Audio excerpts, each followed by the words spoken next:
Welcome to this week's edition of Black Authors Matter TV, where we interview the latest movers and shakers in the African American literary community. You'll meet some old friends, discover new ones, and stay abreast of the latest book developments around the country and even the world. So sit back and relax for the next 2 hours with Black Authors Matter TV co-hosts Gwen Richardson and Dr. Rhonda Lawson.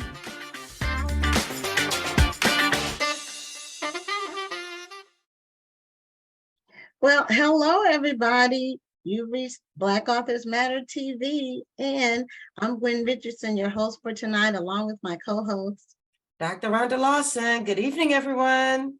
And if you missed us last week, it's because there was some kind of issues with Facebook when we tried to go live. We were ready, even though we were tired from the festival, and we're going to talk about the festival a little bit at the top of the show. We were ready to go, and we went to go live, and Facebook wouldn't take the live stream. Wouldn't let us be great. And we tried a couple of times, and then when it just we said we may as well cancel at this point. So one of the guests that was going to be on last week is on tonight, and we have an excellent lineup of guests once again.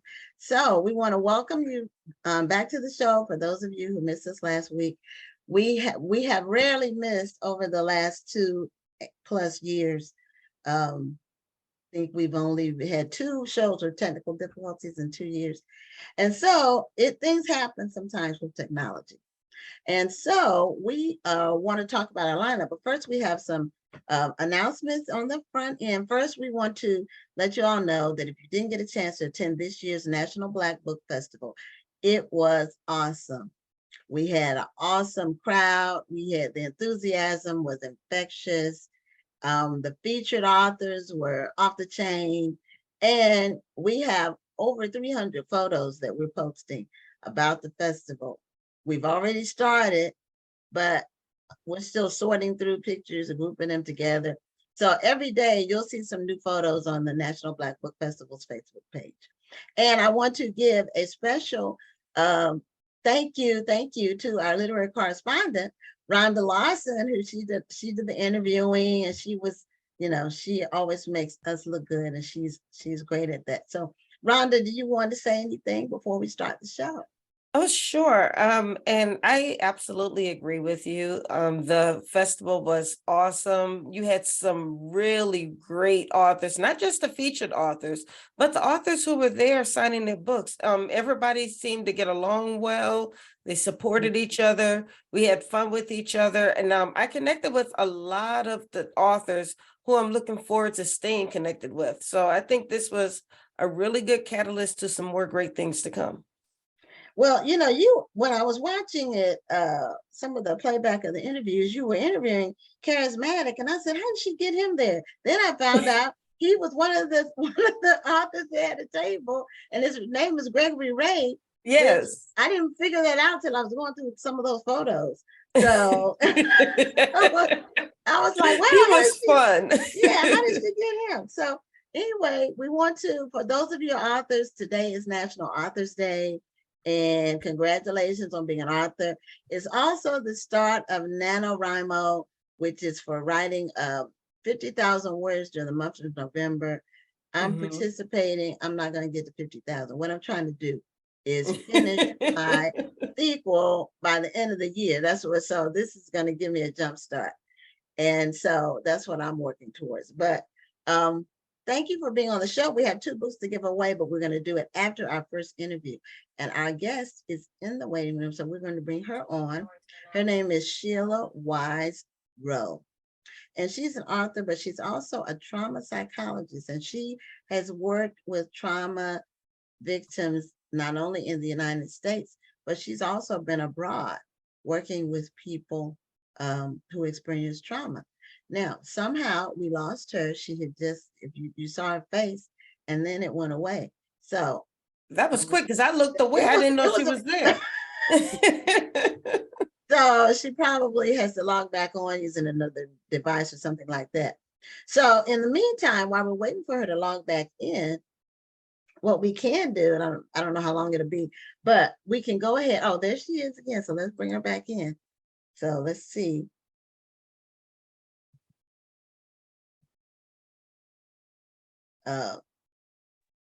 She is. She's back. Okay, she's back. Okay, I was wondering. Oh my Because gosh. you were there and then it was a flash and you That were was gone. great timing. It was.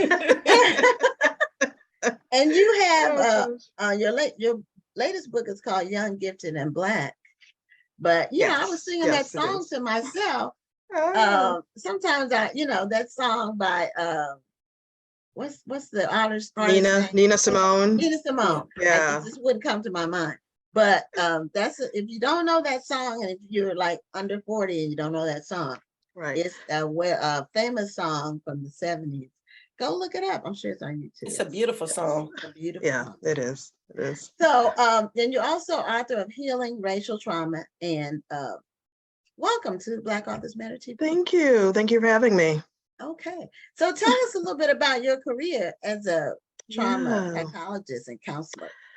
Well, I have a master's in counseling psychology, and I practiced in various settings, schools with kids. I've worked with couples. I've worked in group settings. I've worked in group homes. I've also practiced here in the Boston area, but also in France and also South Africa. So I spent 10 years in South Africa from 2005 to 2016.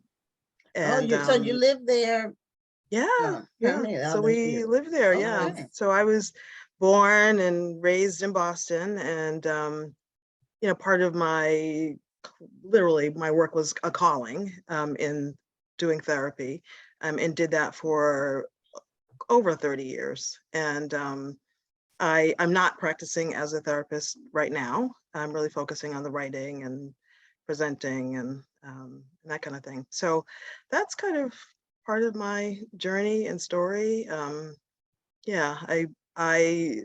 These books come out of this place of my experience with a wide variety of people, but particularly the second book, Young, Gifted, and Black, really comes from my experiences here as well as abroad, with that millennial younger adult population. And, Well, can you walk us through the book a bit? What do you discuss in the book? Yeah, so the book, that I love that you started with the song, from Nina Simone. And the thing that really struck me was that when Chadwick Boseman accepted the SAG Award in 2019, he referenced that song, Young, Gifted, and Black. And it really spoke to his experience and the other castmates as being, as Black folk wanting to give their best, and yet they having to confront certain barriers in their lives and having to overcome them. And he talked about persevering through it, though.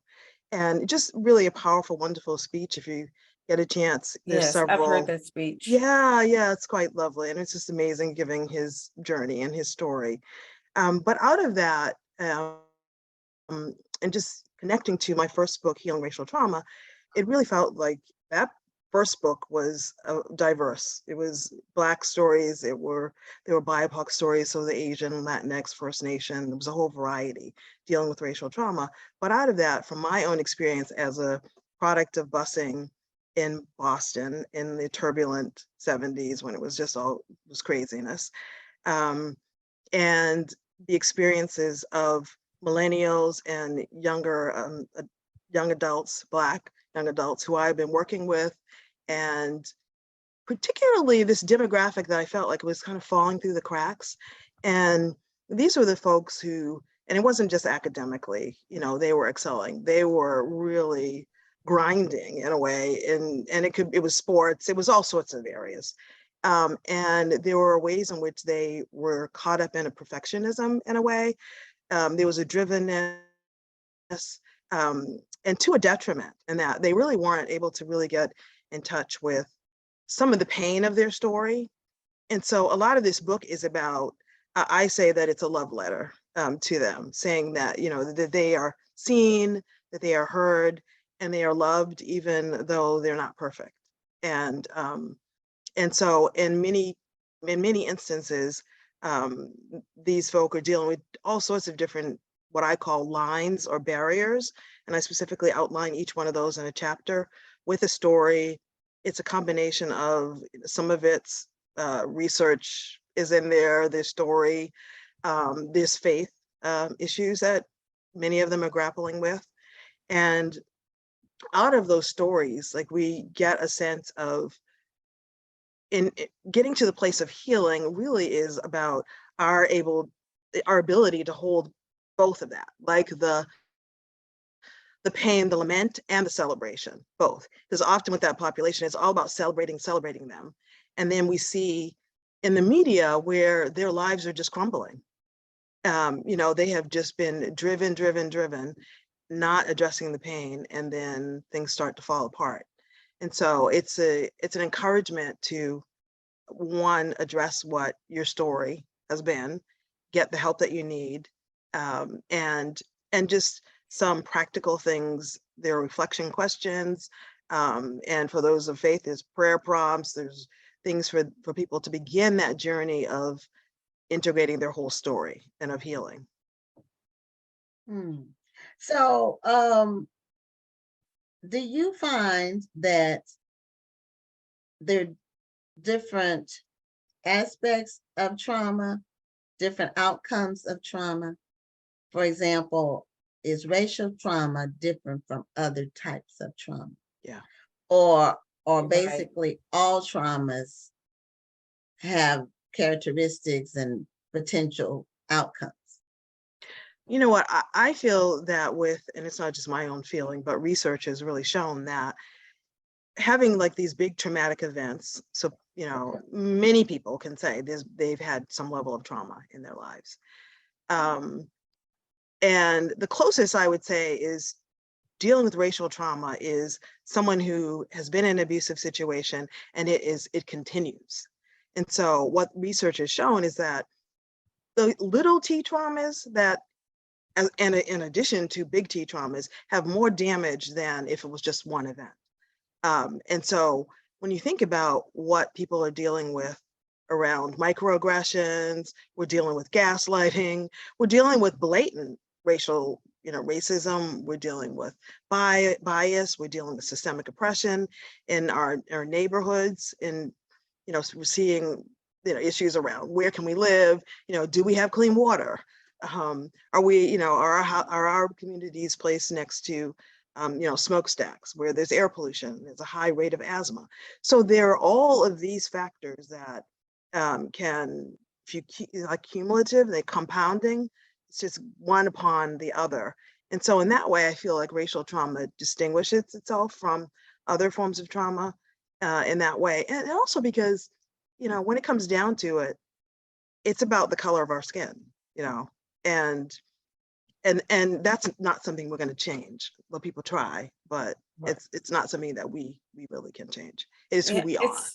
It's interesting that you say that, because some will venture to say that all trauma is the same, just because you might deal with a different trauma than I do. It doesn't make yours worse than mine, or doesn't make yours better than mine. But often when we take that attitude, when it comes to racial trauma, we tend to minimize it. Absolutely. And we forget that, we as Black people, and especially Black women, and the reason why I say especially Black women is because of the whole intersectionality of it all. Oh yeah. We don't know whether it's racism, whether it's sexism, whether the person's just a butthole. Yeah. It's all Yeah. all a big cross section. Yeah. Do you often see that in your studies? Oh yeah, absolutely. A lot of the practice that I've done, that certainly has been an issue. When you're talking about as a Black woman, we're often dealing with misogynoir. So it's not misogyny, the hatred of women, but specifically Black women. And there's a whole history that comes with that, about why that hatred is there, and why also just the whole trope of Black women having to be strong. Like, we've got to keep it together. We can't show our weakness. And so part of this, what's been interesting about Young, Gifted, and Black was that I had people who are older, who are like my age, even who are older and who are younger, who are saying, wow, they could pick a chapter and go, that's me, that's my story. Or that was my story when I was young. I experienced that. and it took this for me to get, you know, I got into therapy, I got into community, I found a church family, I did a number of things, and they say this is when my healing began. And yeah, it's definitely, there's an intersectionality around it. Yeah, well, I'm sure there's more than one, but one difference in America, probably worldwide, but I'll just go with America. In terms of racial bias and discrimination, trauma, is that it's generational, it's intergenerational.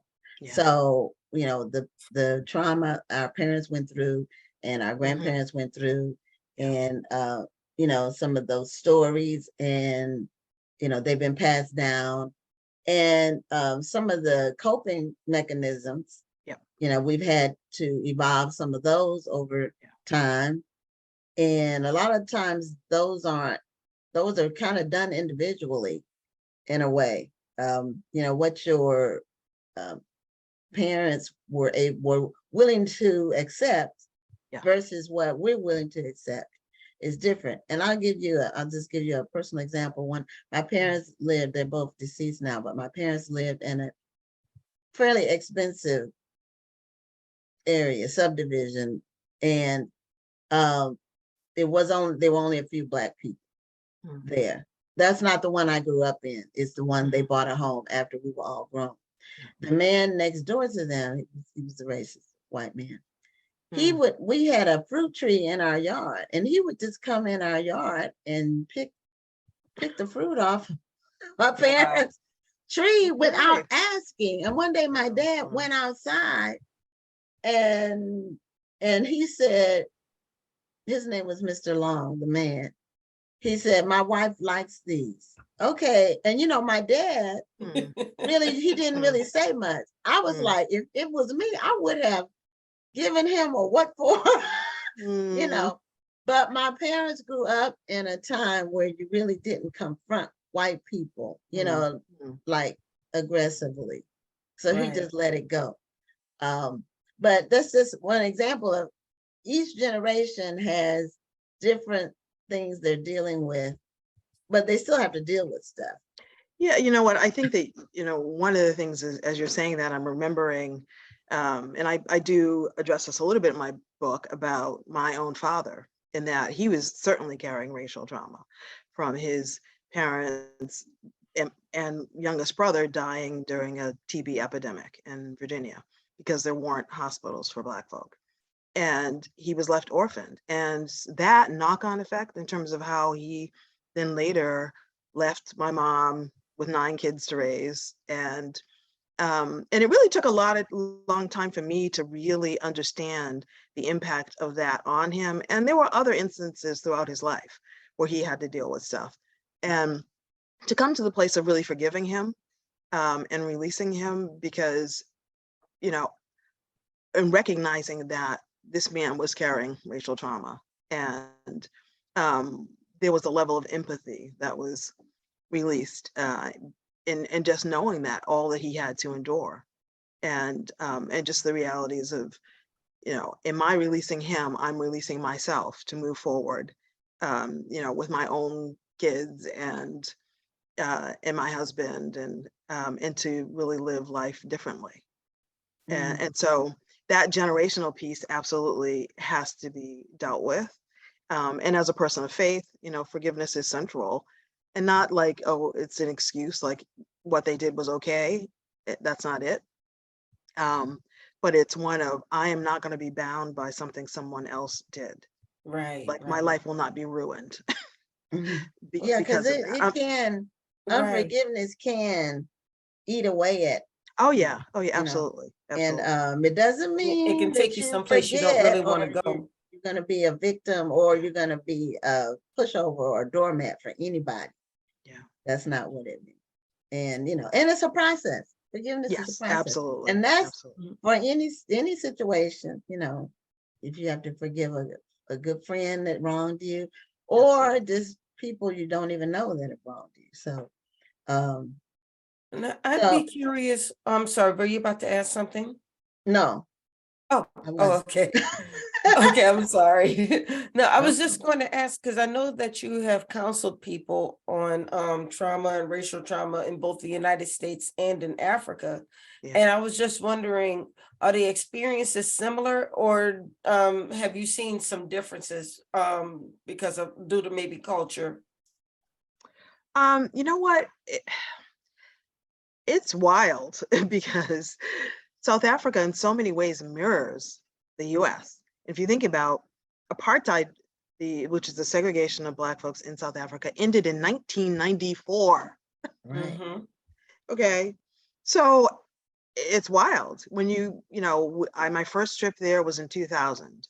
So we're only 6 years out. And it really felt like people were still trying to navigate, like, what does it mean? Like, I don't have to use a pass book to get from place to place. What does it mean? I'm now free and, mobile. Now my kids can go to university. There was, I felt like people were still trying to get their legs, trying to see, well, how do we do this? And so when we moved there in 2005, people were still processing that and trying to figure it out. There was a growing middle class happening, but for the most part, there's a huge unemployment rate, and I feel like people.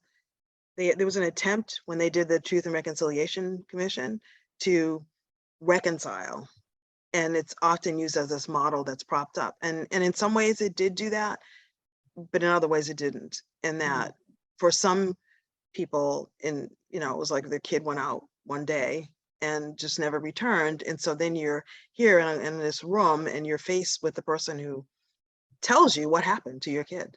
And it's pretty horrific. And so some people were able to get help and therapy and work through that. And then there were people who didn't, and they weren't able to access counseling to deal with the trauma of knowing this now. You've carried this all these years. Did the reconciliation did include a financial payout? No. So how can you reconcile? How can you reconcile? Yeah. How can that be reconciled when there's no financial payout? Because these were living people. They couldn't say this happened in the past, like people say about slavery. These were living people. Yeah. And when people are harmed, well, in our legal system, when you're harmed, you get to confront your person who harmed you and get a settlement of some kind, some sort of payout to correct, so you can fix things. Because otherwise, you don't have the financial wherewithal to correct anything. You just say, we're sorry this happened to you, and then what? Then what? Well, there were attempts to, for instance, under apartheid, people would just come into someone's house and say, this is no longer your house. So the white minority would come in and say, this is no longer your house. And they would, or put a bunch of other families in your house. And so there were attempts to give people back their homes or land. It's slow. It's a very slow process in terms of that happening. There's some people who are still waiting. And ironically, in some cases, like the registry didn't even destroy the documents that said that this Black person owned this property. Like, there was that level of arrogance. They had to prove, right? Yeah, but there was a level of arrogance, like, we don't need to destroy it because it's going to stay this way, it's not going to ever change. So some people do have proof, and so some people are making right around that. And then there's some individual white South Africans who actually are engaging what I refer to as repair.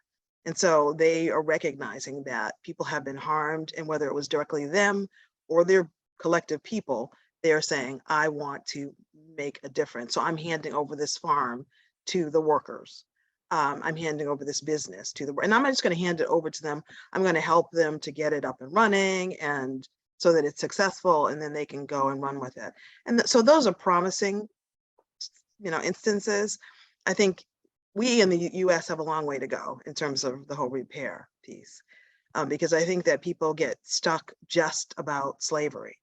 And it's like, well, how are we going to know who's enslaved and who wasn't? It's like, it's actually not that Like having done research for my family, Right.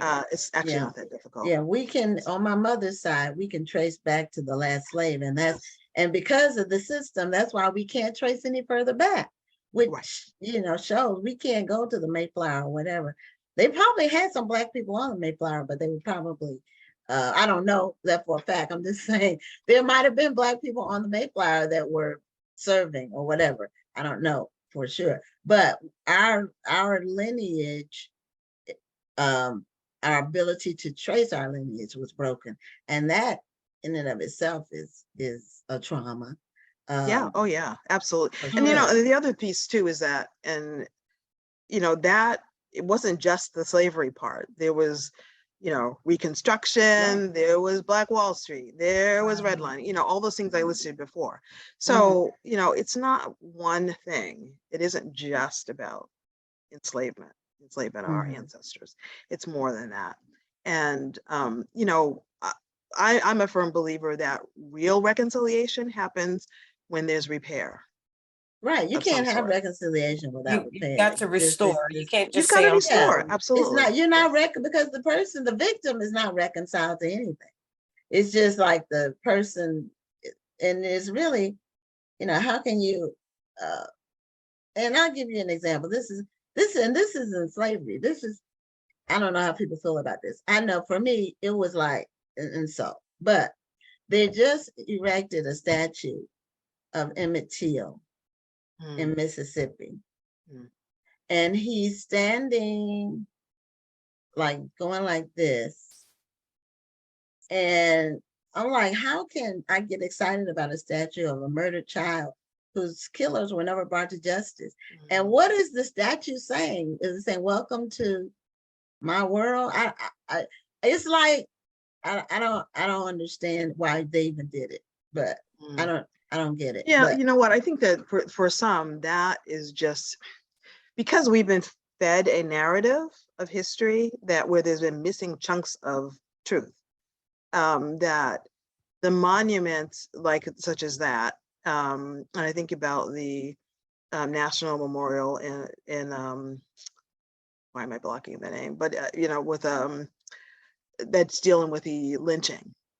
That is, I've been there. It's hard. I don't it's know. really hard. But I feel like the people who went through there, the white folk who went, it was an eye opener to see all of these cylinders hanging from the ceilings, and with names etched in them, sometimes hundreds of names. Right. You can't deny it. You can't deny that part of history. And unfortunately, it has to come to that, where we've got to kind of push it in their faces to say, look, you can't deny this. This is the part of history. I think I would have felt better with a plaque or something, but the statue is like, it's like, it just doesn't hit me right, because he's going like this, and it's like, what is that? What is it? What is he supposed to be saying? What is the statue supposed to be representing? Well, when you his probably have killers to look never at, were brought to you have justice. to look at who it came from. They probably felt like they were doing the right thing, and sometimes intentions miss. And yeah, this you're can't right be one of about them. that. You're right about that. And the woman who lied about the situation that got Emmett Till killed, she's still living, from what I she understand. is. None of Yeah. those people were brought to justice. In fact, they got paid from after they told their story to Look. I think it was a Look magazine. It was either Look or Life, one of them. They got paid to tell the story after they got not guilty verdict from the jury. So it was just like a double insult. So, but anyway, how can people get your book, Young, Gifted, and Black, and the book Healing Racial Trauma? How can they get those books? You can get it on ivpress.com, ivpress.com.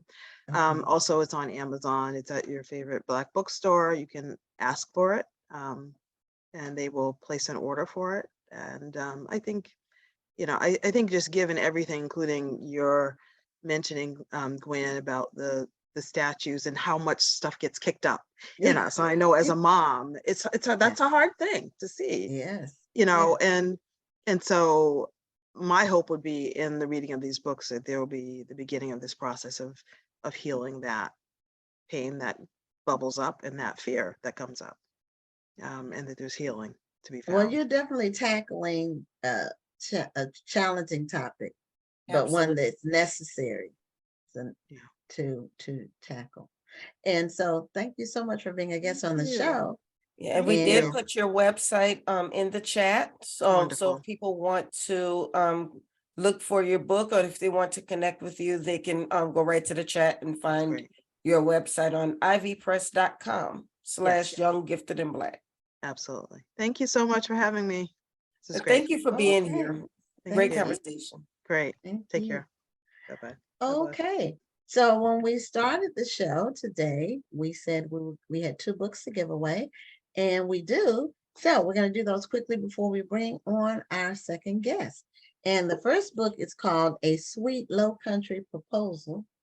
And this is an advanced reading copy. The book comes out this month. And the author's name is Sheila, I think. Perslasa.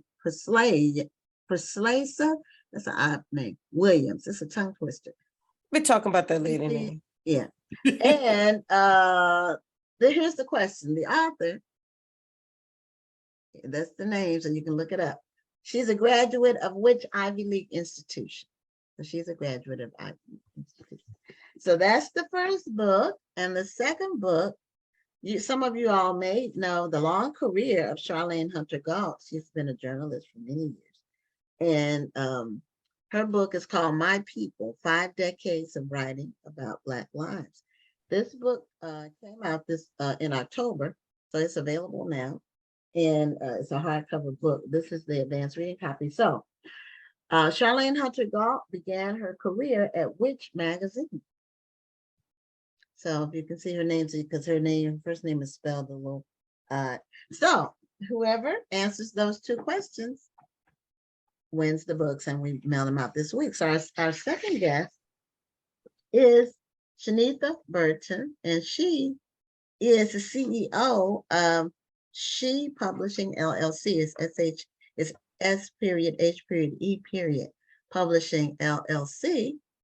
And Shenitha has several authors under her umbrella, and she also had a number of them at the National Black Book Festival. Her presence was really felt. I don't know how many people she had with her, but She had about 1 million, but yeah. She had several authors with her, and they were all over the place. So welcome to Black Authors Matter TV, Shenitha. Thank you for having me, ladies. Thank you for being here. And Man, we look. get to see you a Look, couple of weeks after. Yes, I'm excited to be with the dynamic duo, Gwen Yeah. and Rhonda, right? You know, when we're at the festival, the people who watched the show that had never met us in person, they all kept saying, "We didn't know you all were so short." Because people think we're tall, but I tell them we have big ideas. And so That's all it is. that's all it is. So tell us about She Publishing. Does the SHE stand for something in terms of the letters? And what made you decide to start a publishing company? All right. Well, thank you for that question. First, I want to say Happy National Authors Day.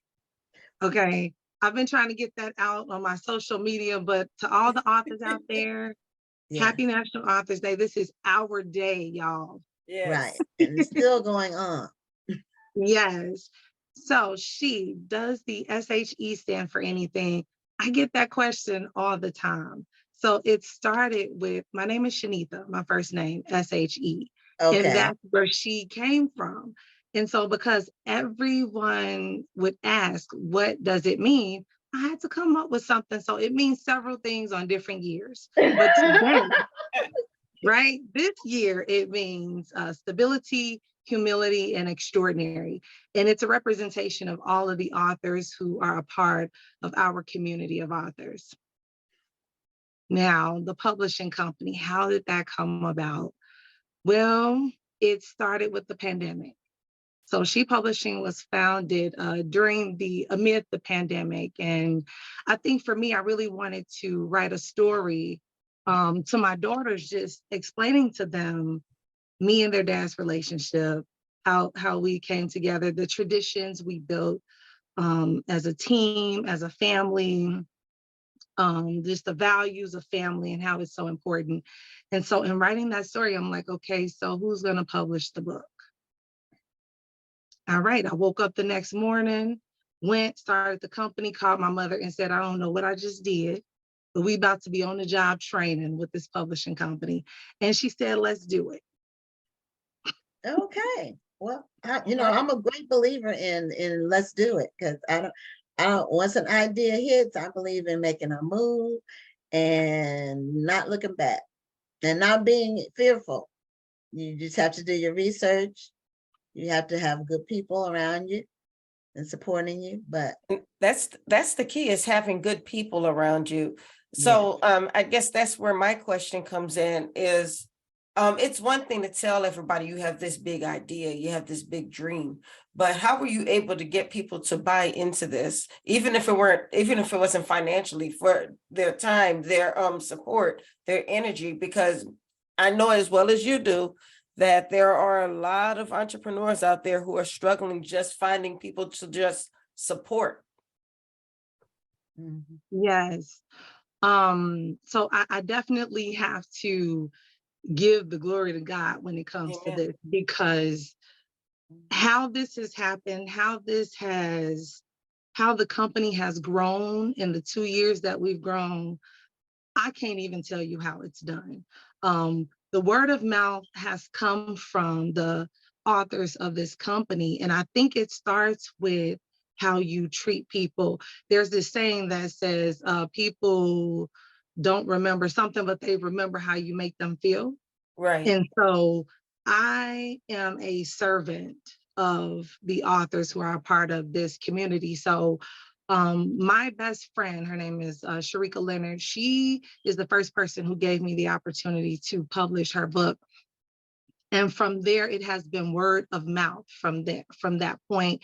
So even at the National Black Book Festival, so we had it's so funny, so we had about 1,000 people there, but we had quite a few authors there. And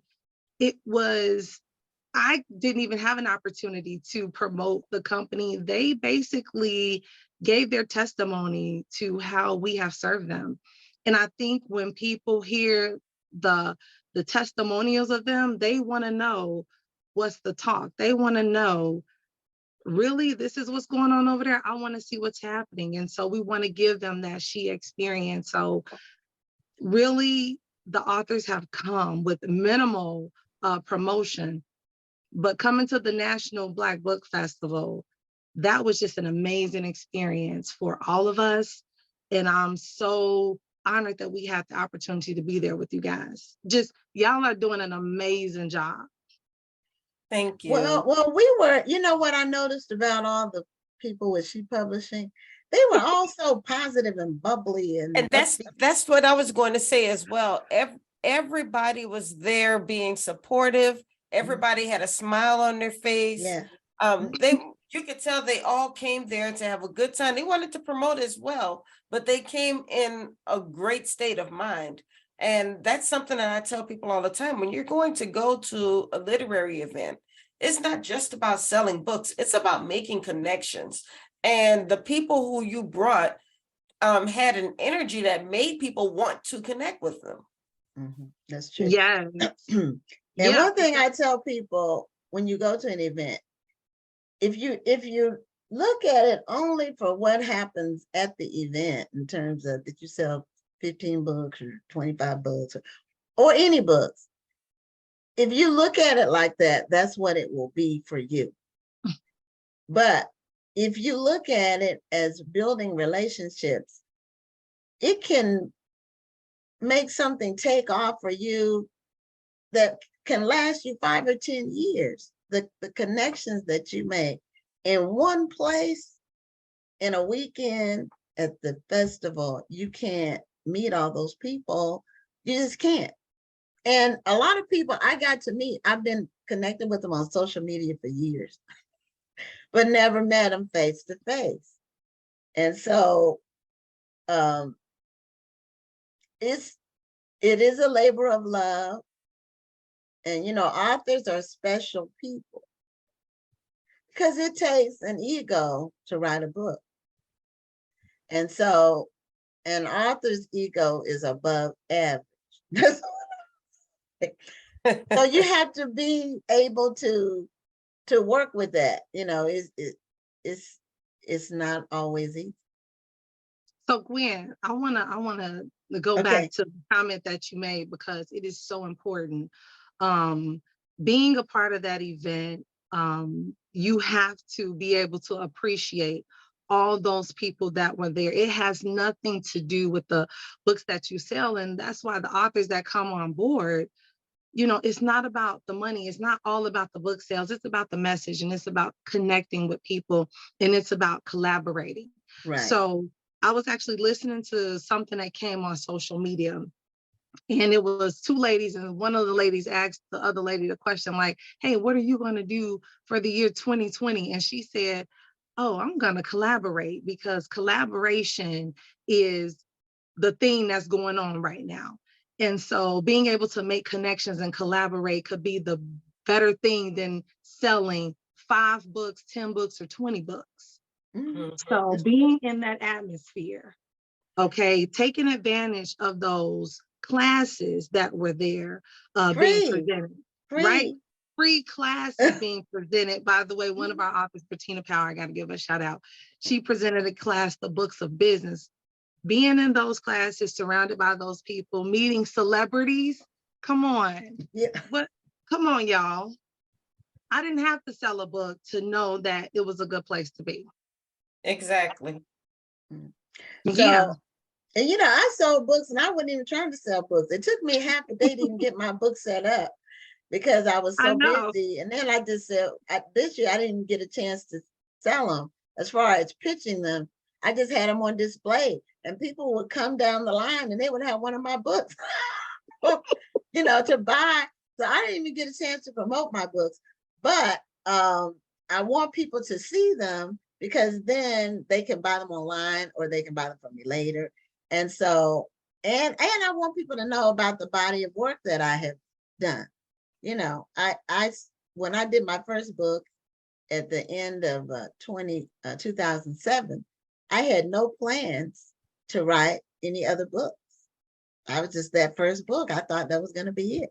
Now I have 14, and I'm going to have 15 next year, because I'm going to finish the sequel. By the end of 2022, I'm going to finish it. You watch. I'm good. I'm about halfway done. I just need to sit down and focus on the arcs in the story, because it's a novel, so it's harder. But I just have to sit down and focus. But I had no plans. I had no plans to write anything but that first book. That was it. But I've been a writer my whole life. So.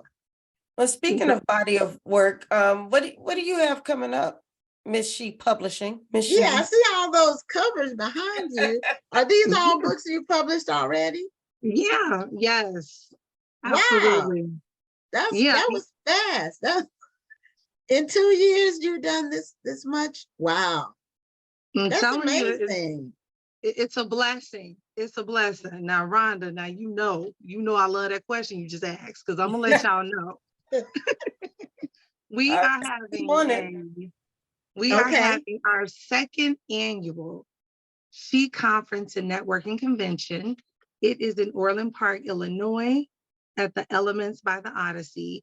It's November 18th and 19th, but November 18th is a masquerade. Is an author's masquerade. Why wasn't I invited? Well, you invited mine. Guess what? If y'all able to come, y'all come for free. Well, okay? Rhonda is always traveling. I can't keep up with her. I'm not traveling anymore this year, because plus I have something that weekend already. Y'all could come up here for but free. if you know when you're gonna have the next one, see, then I can plan, because I'm more of a planner on the trip. Rhonda would just jump up and say, I'm going somewhere, That's And not true. I have these things planned already. Just because I ain't you tell didn't y'all. say anything. Okay, I don't know, because every time you're on the show, you're going somewhere. Yeah, I am No, always traveling. But I so might be what's going to Chicago. Is that where you said it is? it's in Orland Park, Illinois. So it's near Chicago. Okay. So Yeah, I would it's have to November fly into 18th. Chicago, huh? I said, would I have to fly into Chicago to get there? Yeah, Okay. probably Midway or O'Hare, one of those. So what do you do? What do you do at your conference? So, okay, so one of the things that we do is we have an annual event for our authors as an appreciation for them. And then we give them awards. So we have awards like the Janice Anderson Author Award, which is honoring my grandmother and someone who reminds me of her, which is humble. Someone who's humble. We do triple threat awards because we have authors on our roster who have published 3 books or more. So we have a bestseller award of She. Nice. So we just Okay. give them awards. We have dinner. We have a battle of the band and the DJ. We have this year we're gonna have poetry reading, spoken word, and we just have fun, belly dance and all that good stuff. And then the second day is the free classes from our professional authors. So they're giving these classes about ghostwriting, because we do have a ghostwriter on board. Again, the books of business, sharing your story, just different things, the pros and the cons, the challenges that you have, writer's block, all that. So yeah. So that's what we do for them. And we give them an Sounds like an opportunity amazing to conference. have book signings. What'd you say, Rhonda? I said it sounds like an amazing conference. Well, it's the second one, so we'll see. The first one seemed to be great. And so, you learn things from that first one. And so the second one, I really want to outdo it for them. Now, do you do She Publishing full time? No, I do not. I consider myself to be a corporatepreneur. Oh, So Okay. I work in the federal judiciary industry. And yeah, and I do She Publishing. So I wouldn't say it's a side job. Both of them are the main jobs, and I totally enjoy them. And you need money to do the things that we're doing. So Okay, repeat that for the listening audience. I want to, because a lot of people, when they start a business, they say, okay, I'm gonna take a leap of faith, I'm gonna step out on faith, but you still need money. And so what I encourage people to do, if they have an idea, they want to go in business, is to keep your full-time job and your benefits, and then start building your clientele in your other business until it gets to the point where it can pay you. Then you can transition, because otherwise it's not going to work and you're going to be disappointed. It's unlikely to work. And then you might end up, losing your house, or, not being able to pay your rent, things like that. And then that's like trauma, you're traumatized by it. So, that's what you're doing is really the smart way to do it. Unless now the other, if you get an investor and the investor is putting up money to pay you, so you don't have, then that's a different situation. And I've had both. When I started my first business, I did it on the side and then built it up. Then a second business with my husband, we had an investor and we were paid full time. So I know I've experienced them both. So you just do what's smart for you. And if you're single, you have a little bit more flexibility. But if you've got a family, then you really need to be smart about it, because you have other people depending on you, Right. So you have the conference coming up on the 18th and 19th of November. Do you have any new books on the horizon? Oh my gosh, yes. So many new books. Awesome. We're actually signing an author tonight. So we are constantly signing new authors to the roster. And actually one of the newest authors that we're signing, we met at the National Black Book Festival. So thank y'all. See? There Now, you go. I want to ask you, we don't have that much time left, and I want to ask you about, because, I tell people I never get to attend my festival. I've never attended my festival. I'm always working the entire time. I know. On the publishers panel, how did that go? Because I know there were 4 publishers, including She Publishing. And Mhm. just give us a little taste about. Rhonda, were you there? Were you in it? Like, I heard some of it. okay. So just give us an idea of how that went. So one of the things that I love, and I always say this, collaboration over competition all the time. When you're making a decision on a publisher that you want to go with, you want to listen to all of the publishers. You want to see what they offer, what they don't offer, so you can make the best decision for yourself. So one of the things that I enjoy is that we were all so supportive of each other. Mhm.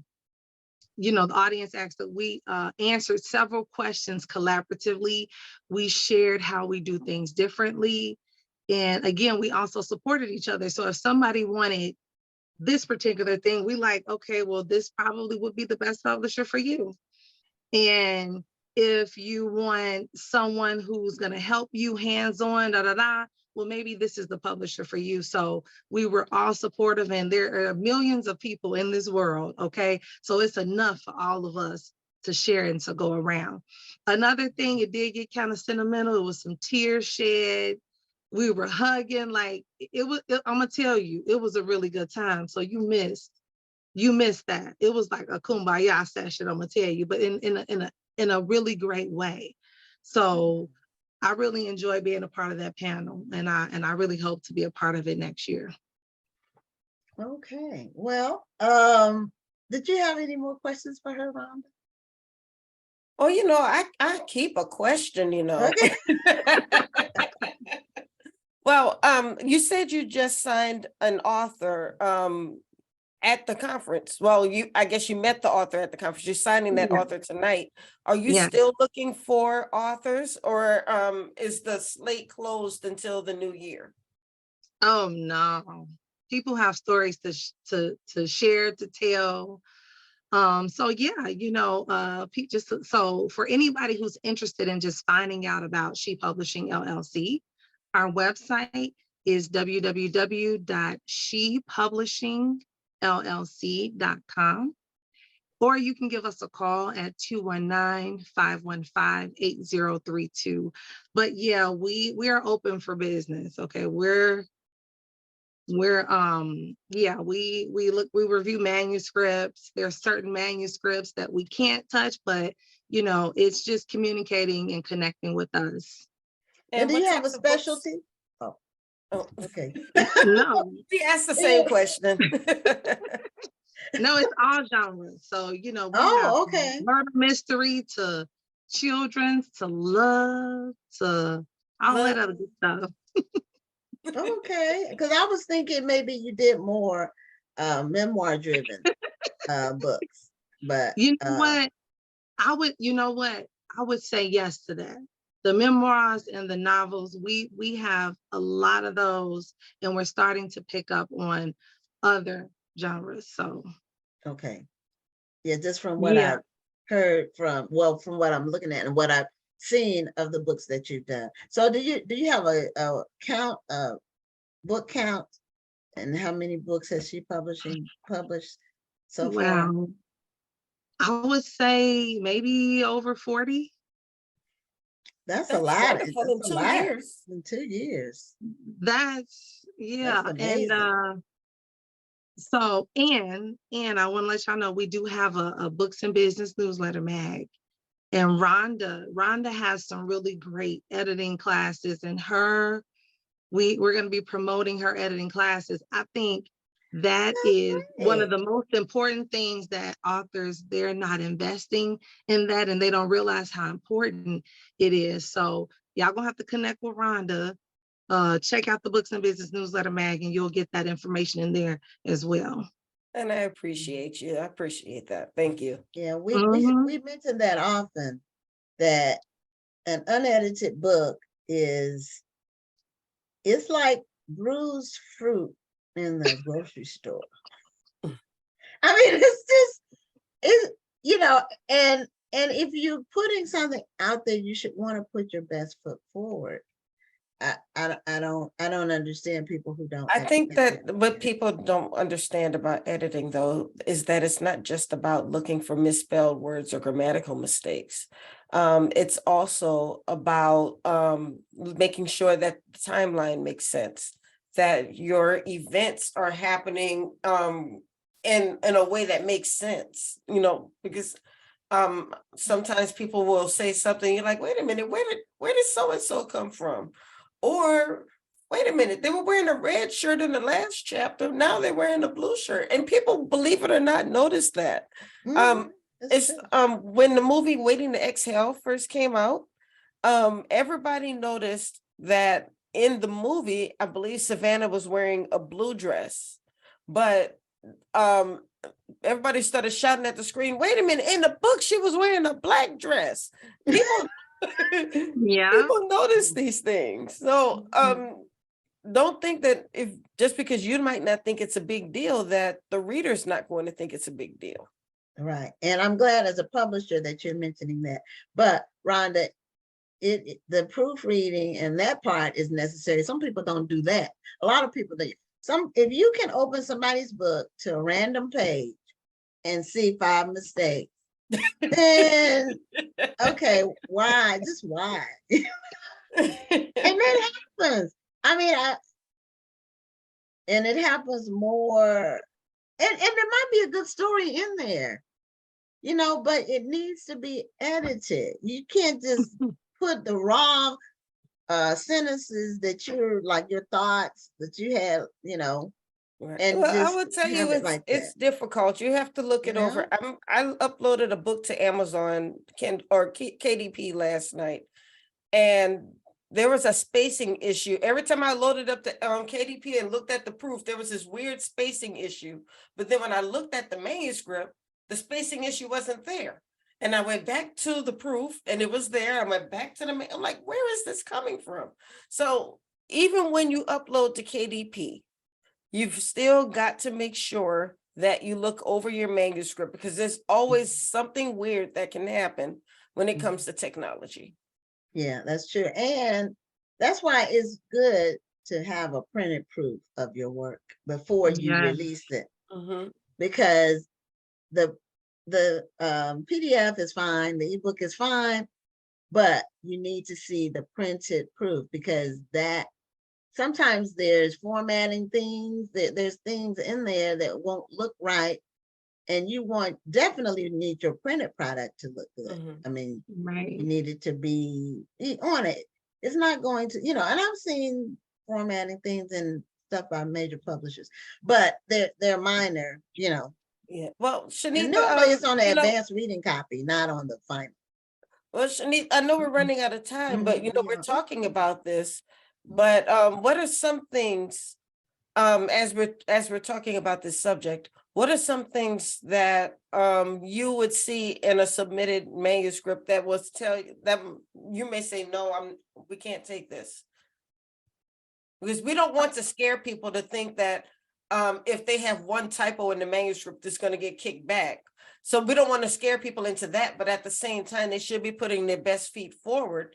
And I'm just wondering, what are some of the things that you see that are going to make you excited about that manuscript, or versus some of the things that you might see that say, okay, we need to go back to the drawing board on this? So the beauty of publishing with She Publishing is you don't even have to have a book written yet.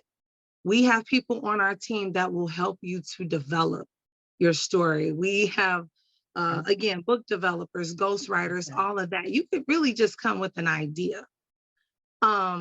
If we did receive a submission of a book with a number of errors, which we have, and that's okay, because some people want to go through the entire process with the company, and that's totally fine. So we will do that editing for you. We're about keeping the quality control of the story, and we allow the author to keep the creative control. So for us, it's not oh my gosh, things have to be perfect. No, it doesn't have to be perfect. We're collaborating. We're working with you.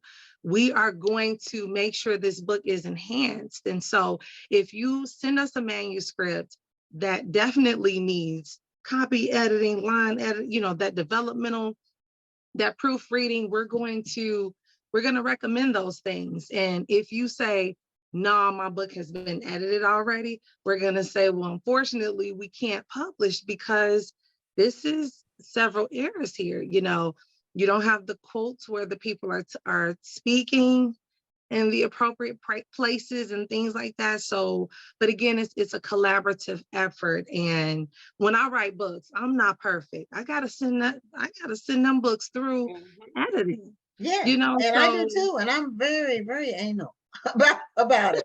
I have an editor that I use because you always miss your own mistakes.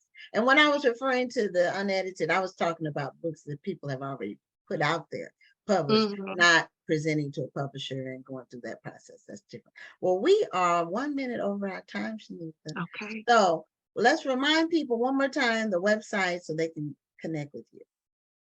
All right. Well, the website again is www.shepublishingllc.com.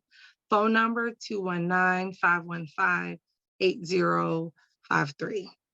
And thank you for having me, you guys. Oh, thank you for being thank here. you. It was We hope great to talking with you. Yeah, we hope to see you next year. Absolutely. Okay. All right. You have a great evening. You too. Okay. Now we need to give away the 2 books and then we're going to bring our guests on. And I saw some answers. So I think, if I'm not mistaken, that Kay Larry won this book. Is that correct? The answer was Columbia University. Oh, you said it was Kay? I think so. Let's see. Let me go. Oh, no, Janice Kearney. Yeah. Janice Kearney won it. I'm sorry, Janice. You won it. And then none other than Mary Evans won. The answer was The New Yorker, for where Charlene Hunter started her career. Unless somebody said it before that. Wait, was it The New Yorker you said? Yeah, that New was Yorker. who did you say it was? Mary Evans? Mary. Okay, wait. I just want to make sure that I have Kay Larry came in 28 minutes ago. And I have Janice came in 29 minutes ago. Really? Because on mine, Janice shows up first. Isn't that the? Yeah, it's weird because Janice shows up first, but then when I looked at the timestamp, it was a little different. I don't know what. This is what always messes me up. The way these show up on the chat. Well, let's bring on. Well, we know that Mary won this one. Yeah. So let's bring on our guests, and then we'll resolve it after this. No, I think it's Janice. Okay, because that's what shows up first on. Yeah, because Janice came in 29 minutes ago and Kay came in 28 minutes ago. So that means that Janice came in a minute before. Oh, so it's backwards. Okay. Yeah. Anyway, we're welcoming to the show K.L. Gilchrist. She's an author, and she was a National Indie Excellence Award finalist, as well as she's had other awards too. She has a new book out called Engaged. And welcome to Black Authors Matter TV. And she was one of our guests last week that we had to reschedule because we had the technical problem. So thank you for being so gracious and coming back. And welcome to Black Authors Matter TV. Oh, I wouldn't miss it. Thank you so much for having me. I really appreciate it. This is an honor to be here and to chat with you guys. And we're honored to have you. Thank you so much for joining us. And thank you for your patience from last week. And your background is still gorgeous. I'm loving the candles and the aloe in the background. Gotta have the candles. Gotta have the candles. It looks calm, looks like calm and peaceful. Yeah, it's very calming. So tell us about, you started as a technical writer and an information designer, and then you got into writing books. So I think I know what a technical writer is. but lots of times they do like instruction manuals for things. That's like that. exactly it. Okay. Mhm. But what is the information designer? What is that? Information designer is essentially taking any type of document. Technical writing is geared more towards software and hardware and like engineering type things. But information design can be applied to any type of document. It's just a way of taking information, like you take a big block of writing and making it more streamlined. Well, I wouldn't say streamlined, making it more making it help the reader's eye to catch it more. So instead of having blocks and blocks and blocks of material, like I could apply it to anything. Like if you had a brochure for national, Black Book Festival, or you just wanted to say, okay, here, just reformat this. It's a way of taking wording and bullets and numbers and headings and breaking everything apart and making it easier to digest. That's information design. Oh, okay. I didn't know it was a field. Oh, yeah. Not really a field. It's more like a technique. Okay. Like if you do writing, it's like, okay, well, I can take this particular technique and work with nonfiction stuff and make it more pleasing and easier to learn from. Okay, that makes sense, because nonfiction, to me, it needs to be heading and bullet driven, because it can be, your eyes can glaze over, Yeah, sometimes with it. You got it. Not like reading a story. Right. So you have to make it so it's easier for the reader to glean the important pieces of it. Absolutely. Yeah. So now then, how did you say you returned to your first love, which was fiction. Yeah. So did you lose any of your fiction writing skills in the technical writing when you I did that? absolutely did. I love to tell this story. I absolutely did. When I first decided, well, I'd really like to do fiction again. And I'm going to date myself here. I'm going to go back a little bit. I've always loved writing. I've always loved reading Black fiction. This is something from a child. Oh yeah, big time. Like my camera's not on it, but on my bookshelves is like J. California Cooper and Terry McMillan and just all of my favorites, Connie Briscoe and everything. I just devoured, all those books when I was younger. And then there was this time when I was writing like confession stories. I used to get paid to write confession stories for romance like magazines. And yeah, none of those stories are real. People like me used to write them. Oh, okay. And so give me an example of one. remember there used to be this magazine, I don't know if you remember, it used to be a magazine called Black Romance. Yes. Stories in it Yes. that would say things like, love interest, I'm in love with his brother, and stuff like that. That was all written by fiction writers like me. Okay. And we get paid like $100, $125 a story. Stories were really easy to write. It was kind of fun to do. Obviously those magazines are no longer around, but it was a fun time to kind of do that. And I always thought, well, I abandoned that obviously after I just started doing after I got out of college and I started to do technical writing, because that was like a clear career. But one day I just decided, you know what, I have some stories in me. I am a born again Christian and I just wanted to write faith-based stuff. And I said, I'm going to go back and I'm going to start writing a novel. And I wrote one that was very, very bad in 2002. It was horrible, just horrible. I think I wrote about it on my blog. It was about a Philly stripper that gives her life to Jesus, I swear. I thought that was a good idea at the time. You said that was when? In the 90s? That was in 2002. Okay, everybody was writing books like that back in the 2000s. So They were. I think we were really kind of Stripper gets saved. Huh? Say that one more time. Stripper gets saved. Yeah, Stripper Gets Saved. So that was a bad book, horrible book. It was called Living This Life. It'll never see the light of day, thank God. When I read it now, I'm just like, oh, that's horrible. But what I started to do was like, one day I was like, okay, I really am going to sit down for real. And that's when I decided to start going to some writing conferences and just getting an idea of how to really structure a novel. Because a novel is like, I always say it's like a million moving parts. It's the hardest piece about novels. When you first come to it, you think it's just, oh, it's just one big story. It really isn't. It's kind of like 3 individual stories. There's a beginning and end to the first act, the beginning and end to second act, beginning and end to the third act, and then even like an epilogue if you want that or whatever. And all of that has to be crafted. There's character arcs and things like that. And that's a real kind of, anybody can learn it, but you have to, I think, in my opinion, really love writing to hang in there with it. You can learn to do it, but to want to hang in there through like 40 or 45 chapters is, you have to, it's like a labor of love, you know. Yeah. It is a labor of love, because you write these things. It's a very solitary type of activity. Definitely. Even if you have people in your house, like I got 3 other people living in my house, and I still have to be by myself. Yes. Yeah. Get Oh this yeah. writing done. Oh yeah. Definitely. You gotta have that space where you're like, okay, everybody, leave me alone. I have to go into the Yes. zone. 'Cause books are long projects. They're long Yeah. projects. Mhm. They take focus. Take a lot. They of do focus. take focus. I do my writing at night when everybody's asleep. I And do that's mine in the morning.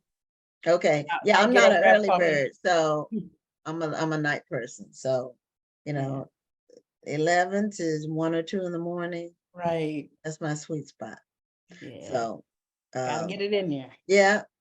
And I don't even get ideas in the morning. I don't even get nothing comes to my mind in the morning. I think I Nothing told like y'all before, for the strangest reason, ideas hit my head while I'm at church. I'm trying to pay attention, and all of these ideas keep hitting me, and I that have to happens to write me them down too. because I'm Yeah, sitting that in happens to me. I put them in my phone. Yeah. So I won't lose Yeah, it, so I won't lose the idea. I do that too. I text myself little things all the time, or I'll see something and I'll just, oh yeah, I'm not gonna remember that later. Let me send this to Right. myself. Mm-hmm. That's true. And you probably won't. I mean, the ideas come and go. And the older you get, the longer the time is between Mhm. when they come and when they come back. Yeah. And they might not, the longer the You gotta time hold is. on to it while you have it. That's- Hold on to it while you have Write it. them down while they're Text it to there, yourself in because an they instant. will leave. And they can be like amazing ideas. So you need to, it could be, the character, one of the characters in your book. It could be a new character that you want to Mhm. put in there.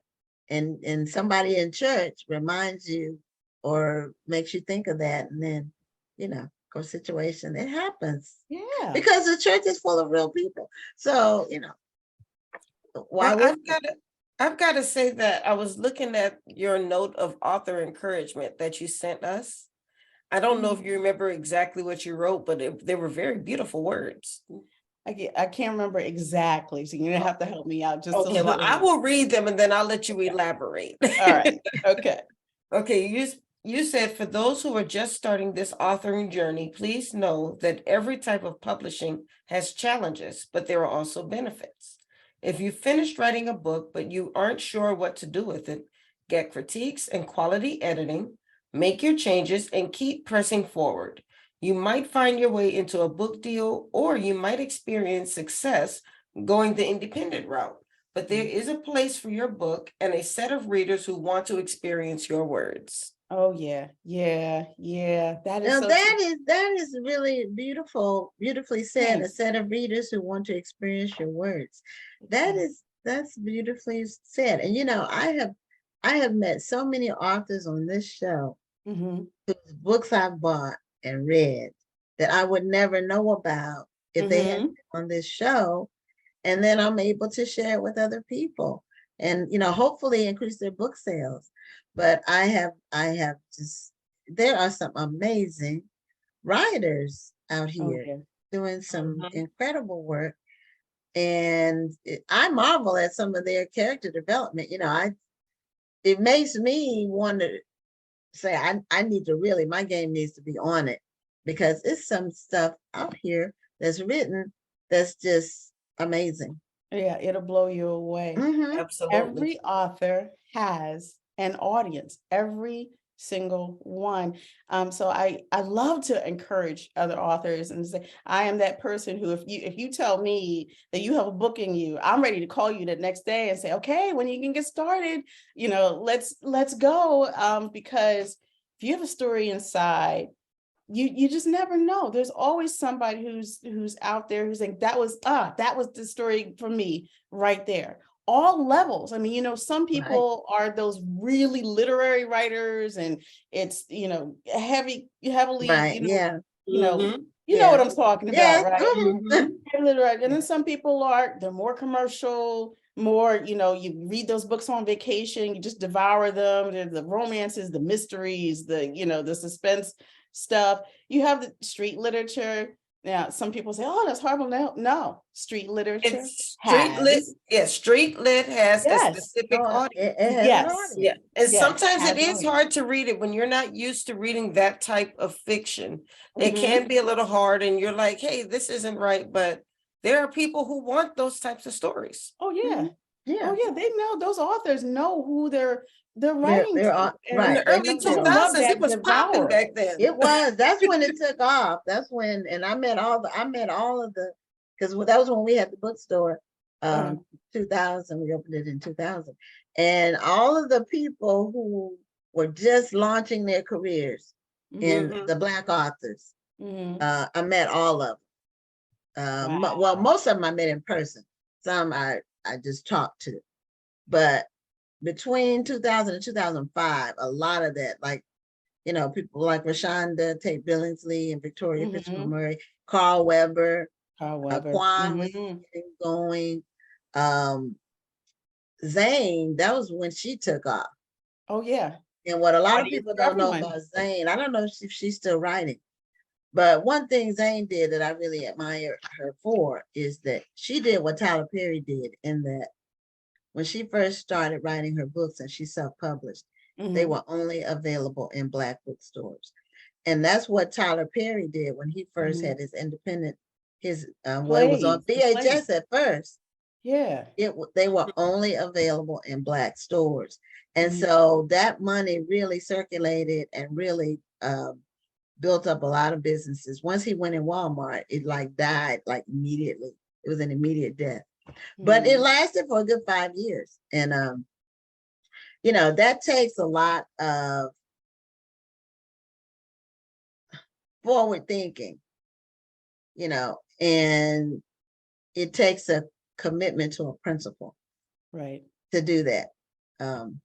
But those two people, and there's probably some other people, but I know for sure Zane, she would not put her books in anything but Black bookstores. And her Wow. I stuff didn't was know that. really like it was hot when she was first writing her Sex Chronicles and the Mhm. early books. They were hot, and but Yeah. she kept them in the Black bookstores. Yeah. So what? Tell us. Do you have a specific type of book genre that you write?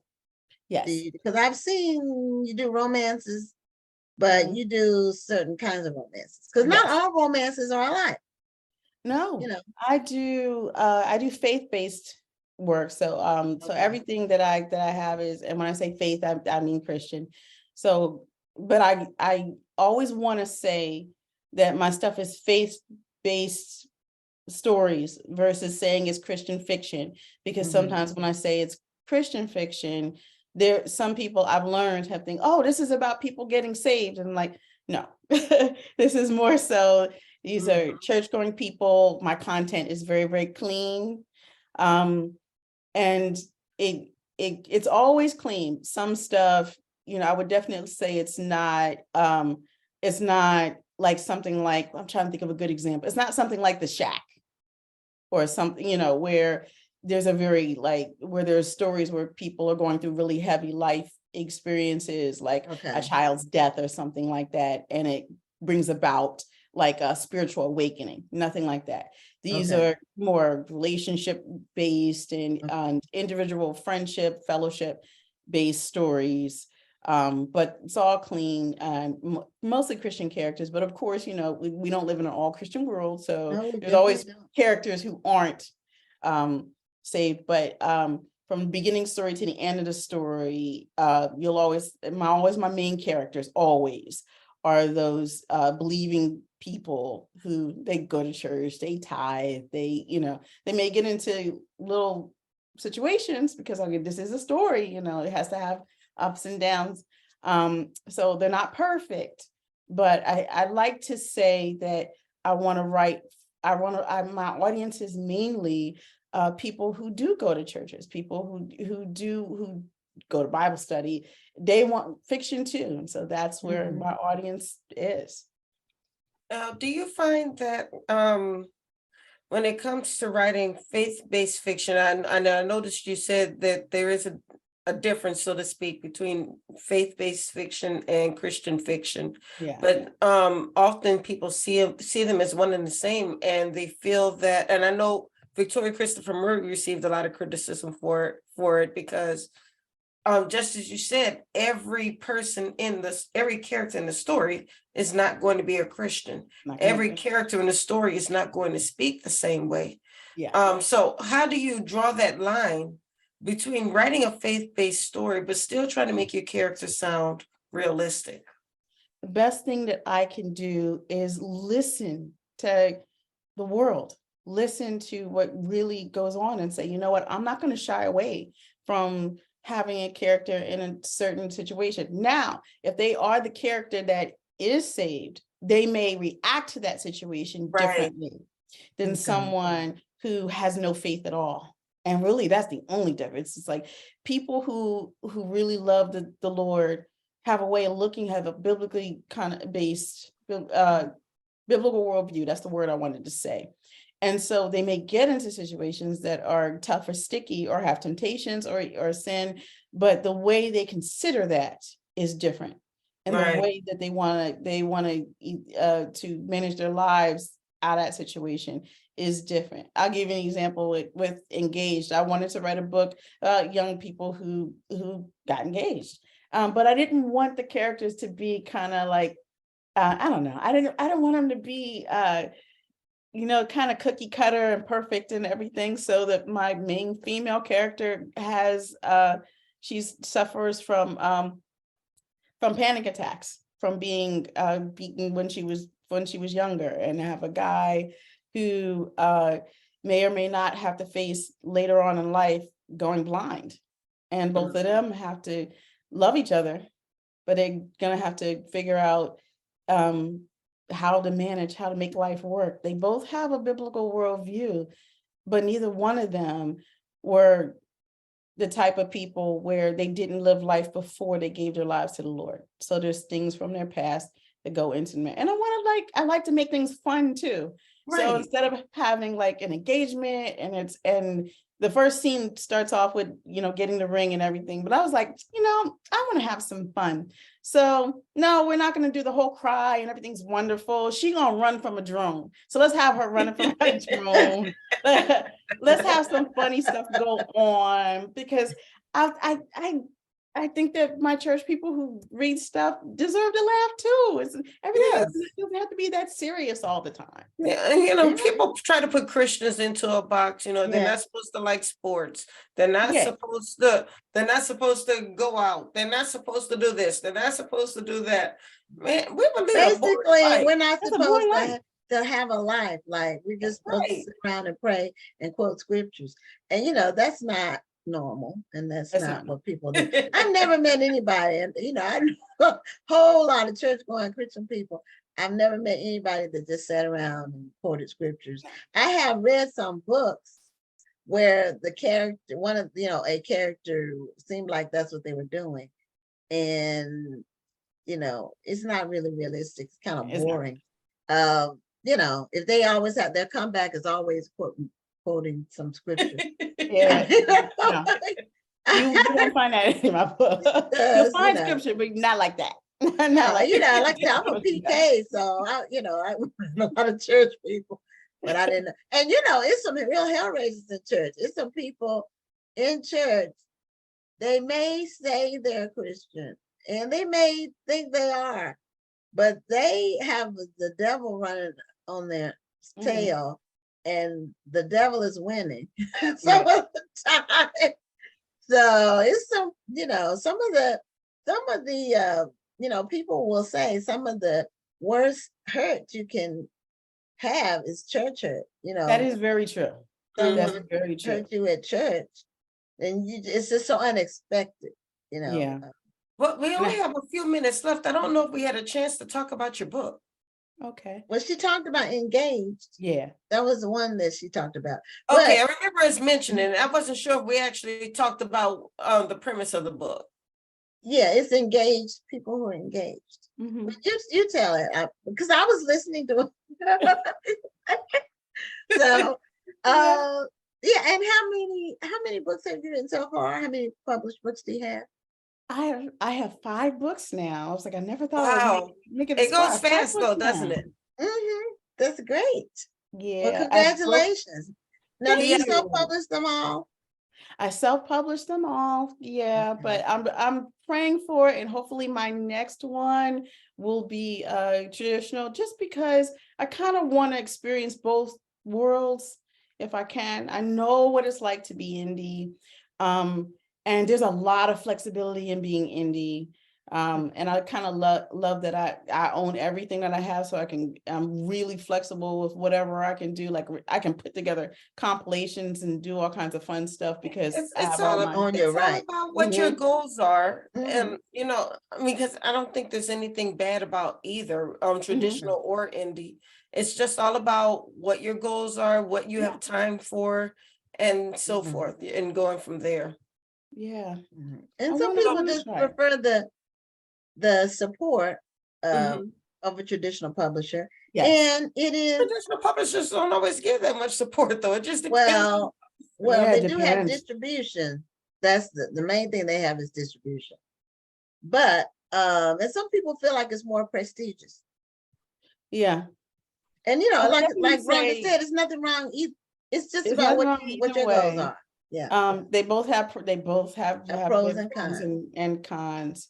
But I think I'd love to just be able to be able to see both sides of it.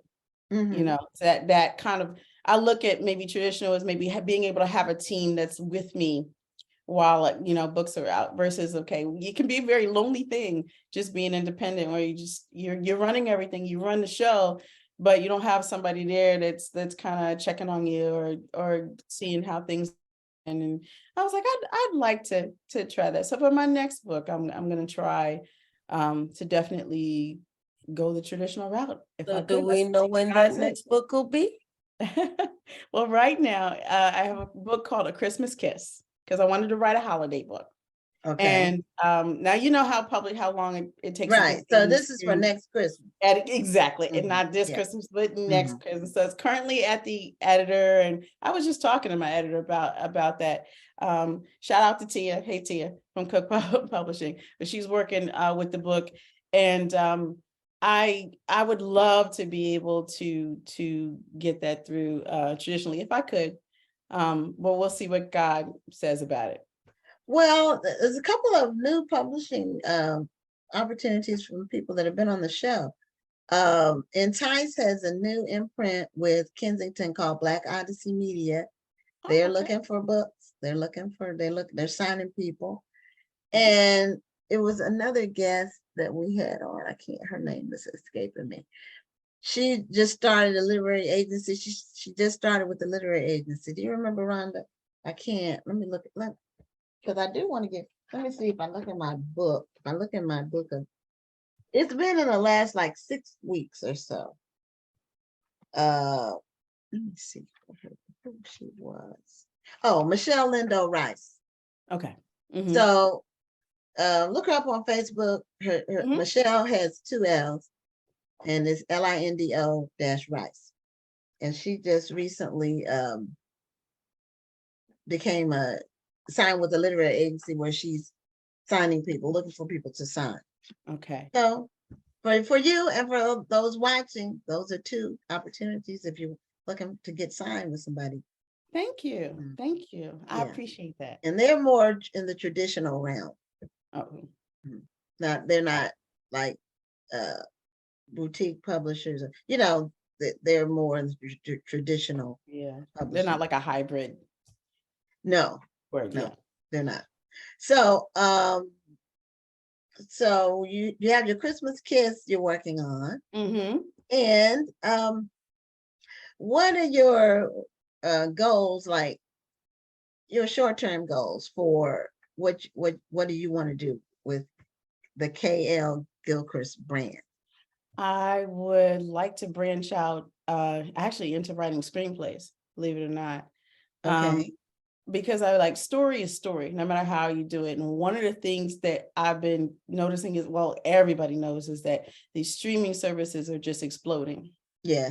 And there's never been a greater time to be a Black creative. Never. I've never. Right. This is just an That's incredible time. true. So I've noticed, like, if you're a photographer, if you're a filmmaker, or you want to write a show, or ever thought about writing a movie, I'm like, this is probably the time. time. So in addition to writing books, I'm always going to write novels. Like I said, fiction writing is my first love. So I'm always going to write novels, but I really am going to go forward and proceed and start writing screenplays and see where that goes. There's a lot of opportunity out here. I'm still going to be faith-based or very clean-based, I would say, but I really want to push into that realm. Well, congratulations again on being a finalist with the National Thank Indie you. Excellence Awards. Thank And you. thank you for being a guest on Black Authors Matter TV. Thank you for having me. Thank you for being here. You have a great night and best wishes to you. Have a good night. Take care. Thanks. Bye-bye. Bye. Okay, so we end National Authors Day with our final guest, who's not only an author, but she created a Facebook group called Building Relationships Around Books. The acronym is BRAB. And I joined that group. It's been years ago, but Sharon Blount, she's the person who started it. And she's kept it going. You know, a lot of groups pop up and then they kind of fizzle out and die, but she's kept it going. And we welcome her to Black Authors Matter TV. Now, is this a Halloween? Are we still on Halloween?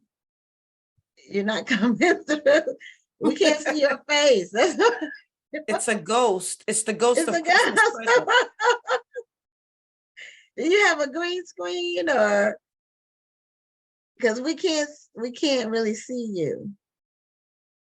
Oh, and we can't hear you. Let's see, you need to unmute. Okay, can you hear me? We can Yes, hear you, we but can we hear can't you. see you. But your background is fighting with you. Okay, let's see. Yeah, you might have to take your background off. If you don't mind doing that, because we can't. There you go. There you go. There you go. Welcome to Black Authors Matter TV, Woo. Sharon. Thank you. I'm happy to be here. We're happy to have you. Hello. Now, I first want to find out about BRAB, and Brad. you just had some awards. And when did you start building relationships around books? What year was it? 2009, November 18th. It's actually our anniversary is coming up. Wow. Okay, I knew it had been a while because I joined the group years ago, but I didn't really, time flies. I didn't realize it was that many years. And so what prompted you to start a Facebook group? And you have some specific rules with the group. No drama. No drama. No drama. No. Who wants to come online into a group and it's drama? So you come there for pleasure. You don't come there for drama. And there's certain dates you can promote on, you have everything to have rules. You have to follow by them. I'm very strict about the rules. Yes. And I believe, if I'm not mistaken, you don't like authors to post their book on there. Oh, I do. It's only on certain days. You have certain days. Okay, it's on certain days. Okay. Because the point is to let people know about a book they've read. Yes. That they enjoyed. That's why this one, and it's for people who are looking for books to read, or some recommendations to come on the page and see what's on there and what people are saying about books they've read. And you've been consistent with that since Yeah. Well, that's what I think that's the difficult part about running a group, because if you're not careful, many authors groups turn into dumping grounds Yeah, for promos. And yes, so Yes. you'll go to an author group and scroll, and it's nothing but promo after Yeah. promo after promo. And and Right. so that's the it's reason. good that you're very strict on the rules, because sometimes that's the only way that people are actually going to talk to each other. Yes, and that's why I'm very strict about it. I don't mind. We want to support you. We're here for you, but there's certain days you can come in and promote. It's Okay. still all love. Yeah, I've never put my books on there because I didn't want to be like deleted. But Come on. I go on there to look for books to read because I'm an avid reader. So Yes. that's specifically why I go to your page, is to look for books. And I wanted to have you on the show just because of one, longevity, and you've had a consistent following for a long period of time. And Not easy. so what led you to start the group? Well, I had a physical book club, and same by the same name. And I have a son who's autistic, and it just wasn't working anymore to meet in person. He's high strung, so I decided to do virtual. Okay. Yeah. I And was so- reading all these books and didn't have anybody to talk to about them, Okay. especially our books. Right. And it is for African American literature. From what Yes. that's what I Yes. get. You know, Yes, and that's and the first- interracial, and interracial. interracial, yeah, the interracial romances. I've seen those on there. It's getting there. It's getting there. It's not big, but it's there. Mhm. Well, there's a lot of people who the people who are in that genre seem like they write a lot. Yes, they do. I was like, how do y'all do this? They're y'all turning do? out books fast. I And the can't do storyline. it. I give them so much credit, but it ain't happening here. Now, so you were an author. Were you an author before you started the page, or did you become an author No. after?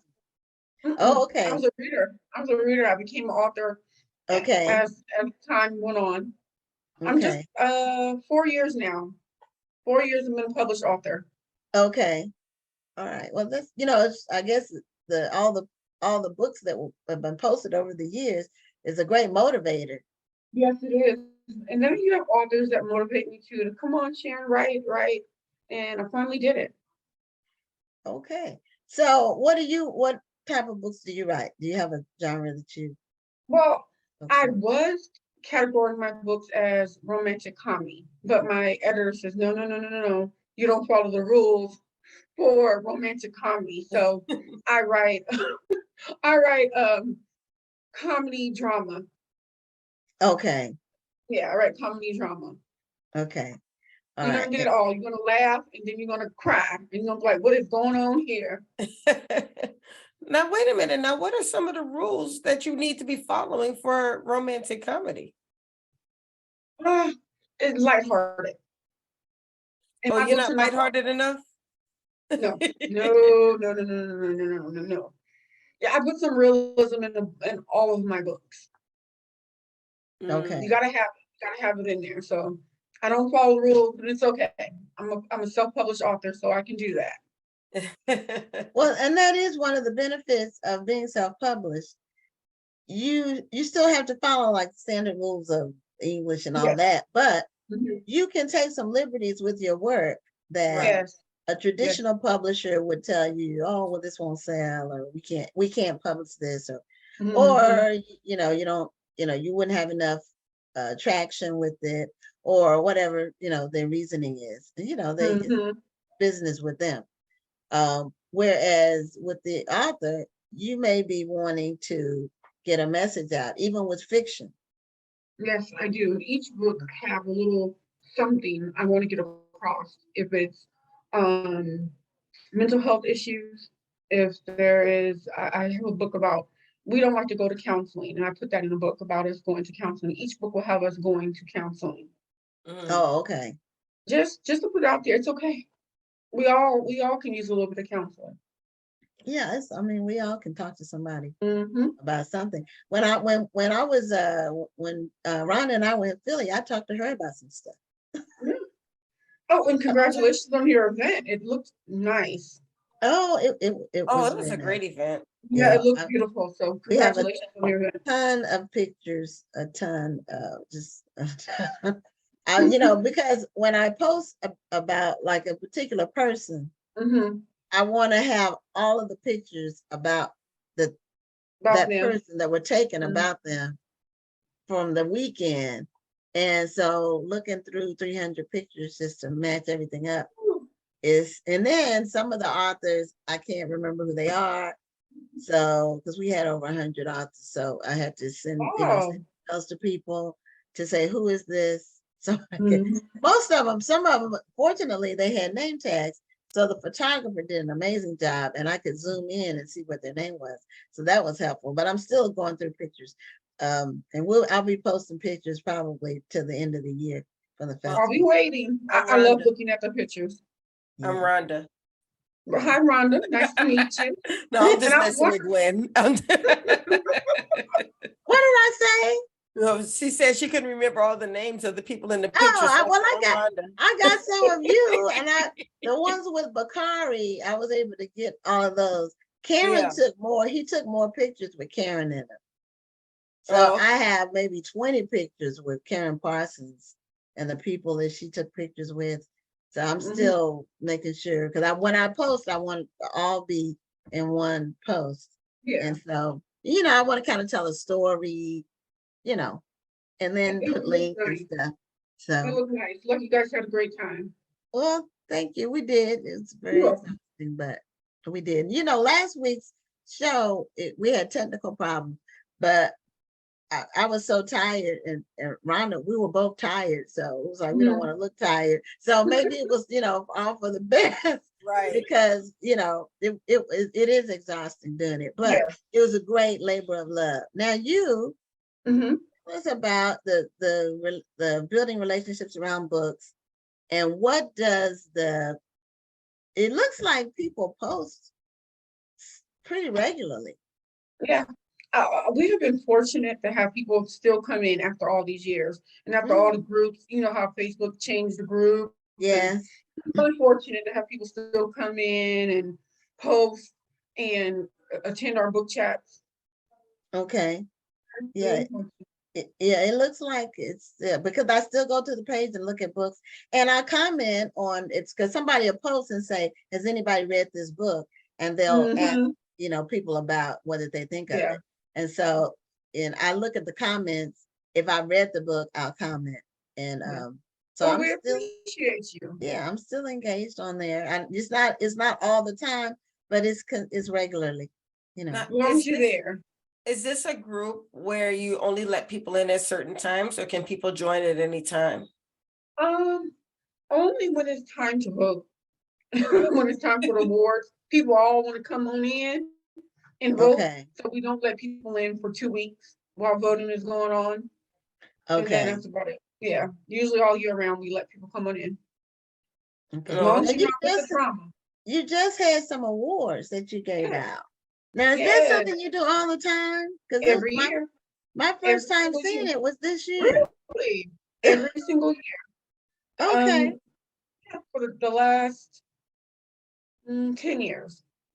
Oh wow! I missed all. I saw it this time because people were posting that they had won. Yeah. I need to join this group because I don't think Oh, I'm a you member. you know in the group I don't think I'm a member of this group. because she has. How many people do you have? You have a few thousand. 1,800. 1,800. Okay, so I know the group I was just looking at was the wrong group then. Let me see, I saw BRAB Book Club, but it said it only had 20 members. I'm like, this can't be the group. No. It's building relationships around books. I think you have to type the whole thing in. Yeah, because we have somebody else who took the name too. Oh, so that might be the person for the 20 members. Yeah. Now tell us about your awards and how you what made you think of doing awards, and what's your award process? Well, I decided to do the awards because around about 10 years ago, you didn't see Black authors getting awards. You see the other awards, the other Mhm, platforms giving awards. It was never us. And I got mhm. tired of seeing that. And I wanted to do something about it. Instead of complaining, let me Okay, do something to fix it. okay, And that's the reason why I decided to make the awards. okay. So what's your We work process? hard too. Oh, we have a 15-member committee that reads and reviews the books throughout the whole year. And, Okay. and they go through all the books and nominate Oh, people. wow. So, Oh, yeah. so Yeah. so they're actually choosing the books.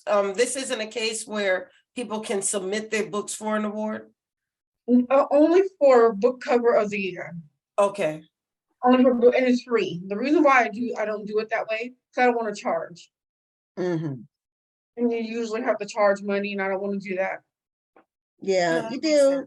because there's costs involved when you do the awards Mhm. process. Yes, So, it is. yeah, and each process is different. We have, this show has an Mhm. awards process, and Really? you'll be part of it. Okay. And we call it the Black Authors Matter TV Awards. And what it is, I think last year we had 13 categories, but the guests are broken into different categories, Mhm. and it's based on the best interview. So, and we have the book genres as categories, but then we Let me also do a have, backflip. Let me do a black backflip real quick. okay, what? So every guest who's been on the show for a year, so it started in March, from March of last year to March of next year. Every Mhm. guest who's been on the show is included in the nominations process. Okay. So people can't opt in. They cannot opt in. It's only the Okay. people who've been on the show in that 12-month period. I like that. So then we have so all those people become nominees. Then the Mhm. finalists are based on the votes. Oh, that's And then wonderful. it's 5 finalists in each category. And then they vote again, and then the winner in each category. And then we have an awards show that's live streamed, and we have, presenters, and we have Mhm. the envelope. You open the Oh, envelope. I like that. Yeah, we do, and we do it up. It's really, really It's nice. it gives Oscar awards very much. Yeah, I it has gotta. that kind of feel to it. And all Okay. of the nominees are on the screen. So when we have the category, we announce them and they come on the screen. And then we have one of the presenters, they open a sealed envelope, and then they Mhm. they Oh, that say is the winner is. awesome. Yeah, I so like that. I like that. yeah. If you get a chance, the award show that we did this year, we do it in May. So the award show is in May. So it's still in our video archives I'm gonna have to go look at it. and Yeah. so yeah, it was fun. Last year So was good, and the year before was very nice as well. yeah, Mhm. it was both. So but only people who've been on the show, they're automatically included. So That's and great. yeah, so now I had another question about the for the page, for your awards. Mhm. How many categories do you have? Woo. A lot. Oh, 28. Oh wow. And it That started is- from one. Started from one award, or from the first year, one award of author of the year. Okay. Iris Bowling won, and then I started going from that, going and Oh, going. okay. No more adding, but I want to make sure I'm not missing genres. Mm-hmm. It makes So, sense. Yeah, we end up combining, with the show, it's a limited mhm. universe because it's only people on the show. So we Yeah. end up combining some of them that are kind of similar if they don't have enough people, Mhm. in each Yeah, one. We end up doing it that way. But that's a now, great idea. yeah, do you have so you have a committee that what do they read books throughout the year? Do they look at what's posted on the page? How do they decide? They read books throughout the year, and then we have for reviews. We set out, you want your book review, I have a review team, so they're the review team as well. Oh, So, okay. do like that, yeah. The books they've read, the books they've reviewed, things like that. Okay. Okay. Yeah. And And then does the public vote? yes, this is the first year where I allowed the public to vote, because each year we kept getting so many people trying to get into the book club to vote. I was like, no, what? No. No, you guys can vote this year. Go ahead. Only Oh, vote okay. once. I don't like the systems where people can vote twice or Right. twice a day, once a day. That Mm-hmm. it's not for Or me. jumping on different computers and voting. Mm-hmm. Yeah, Yep. we have where you can vote every day, but only on the one IP per IP address. So a lot of people have more than, like, they'll have 3 devices. They have a laptop, they have, Mhm. a phone, Yeah. and that's fine. But some people try to game the system, and what they don't realize is that there's human eyes watching the process, and the gaming just gets thrown. The person gets disqualified. Yeah. You Yep. know, That's what we so do too. they think they're helping, but they're not. Yeah. Yeah. Because it needs to be fair, whatever it is. Exactly. The Exactly. process needs to be fair. Mm-hmm. So kudos to you for keeping this you. going for Thank you. so long, because you really have stayed true to the mission of the page. I'm And trying. I'm trying. My admins help me too. I don't do it alone. I cannot do it alone. Because I yeah, write, I have a special needs son. I can't do it alone. So my admins are my sisters. I love them very much, and they help me. Nice. yeah. Well, you need a team to do just Yes. We talked anything. about that earlier. It's really Mhm. hard to do everything that you do without having a good team. And that is So true. when you find a good team that you can depend on, that's a blessing. Yes, it Right. is. And limited to no drama, because Yeah, it's no. because No, ma'am. who has time for that? No. It's time for you to go. No, bye. So do you have any of your books? Yes, I have some with me right now. So we can find out, look at your covers and see what you're writing about. Okay, that one is Mocha Kisses. Now, didn't a screen called Latte Dreams or something like that come up before you came on? So Yeah. are all of your books related to coffee? Yes, it is. I made a fictional town called Java City. Okay, That's so that's cute. cute. That's cute. Thank you. Okay. Thank you. So yeah, put them back up because I want Okay. to take a look at what your things are. So that And I designed my own covers. do you? Yes. They look good Yes, very Yeah. pretty. because not everyone can do that. I So enjoy it. So where's Java City located? Is it California, Java City, California. okay? Okay. Now, Mhm. when you created this city, did you base it on a real life city, or did you just kind of get creative No. with it? I got creative. When I started writing, I realized I was trying to write like some of my favorite authors. And I was like, okay, no, this ain't happening. Let me start over. So I scrapped 5 chapters and started over and brainstormed what I want to talk about. And what do I love? I love coffee. Everybody knows I love coffee. See my shirt is coffee. Okay. I love coffee. So I decided to do a whole city of coffee. That's neat. I like that. Yeah. That's different. And So that's what? what I wanted to do. So what are your other titles? My first book is Espresso Served with Love. Okay. The second is Mocha Kisses Mhm. and Latte Dreams. And my next one will be French Vanilla Seduction. Oh, Interesting. Yeah. And I have one more, it's Chocolate Kisses. okay. So I chocolate just could be. that one. So when is the next coffee book coming out? February. I am behind. Yeah, I'm behind big time. It was Okay. supposed to come out in December. So, but no, it's not happening. Well, sometimes we get behind. I've been, trying to get my book out for 2 years. And I've been trying to write a Christmas novella for the last 2 years. It'll the come out next next 2 Christmas. holidays. So you can work on it now for next Christmas. Yeah, it'll be for next Christmas. It won't be for Yeah. this one. Yeah, it's still normally they come out in like October or Yeah. September, October for the Yeah. you know, the year that people are in. So that's really, I really like that Java Thank signature. you. Thank And you. I like your covers. I drink coffee, but I drink 1 cup. Oh, per no. day. No. Not, you know, and I don't do the latte and all that other stuff.